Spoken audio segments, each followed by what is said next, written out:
கொட்டி தீர்த்து வரும் கனமழையால் தேனி மாவட்டம் உத்தமபாளையம் வழியே செல்லும் முல்லை பெரியாற்றில் கடந்த 5 ஆண்டுகளில் இல்லாத வகையில் வெள்ளம் ஏற்பட்டுள்ளது. மழை பெஞ்சிட்டு இருக்குது. நேற்று பயங்கரமான மழை, இன்னும் அது விட்டப்பாடு இல்லை.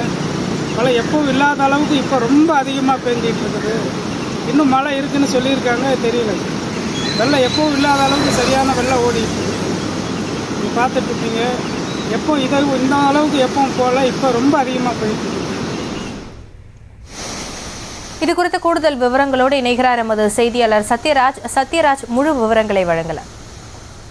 வணக்கம். தேனி மாவட்டம் உத்தமபாளையம் முல்லை பெரியாற்றில் வெள்ளப்பெருக்கானது பெருக்கெடுத்து ஓடுகிறது.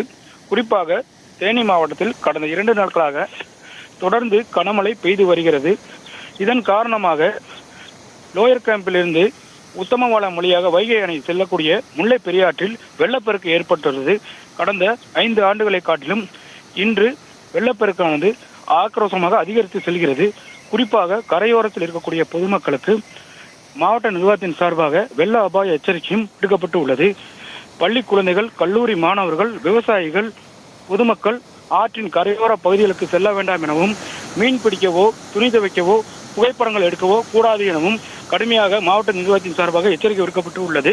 தொடர்ந்து தேனி மாவட்டத்தில் மேற்கு தொடர்ச்சி மலை அடிவார பகுதியில் பெய்து வரும் கனமழையானது முல்லை பெரியாற்றில் கலந்து தற்பொழுது ஆக்ரோஷமாக வெள்ளமாக பாய்கிறது. தொடர்ந்து இன்று மாவட்ட நிர்வாகத்தின் சார்பாக பள்ளிகளுக்கு மட்டும் விடுமுறை அளிக்கப்பட்டு உள்ளது. தொடர்ந்து தேனி மாவட்டத்தில் சாரல் மழை பெய்து வருவதால் பொதுமக்களின் அன்றாட வாழ்க்கையும் தற்பொழுது பாதிக்கப்பட்டு வருகிறது.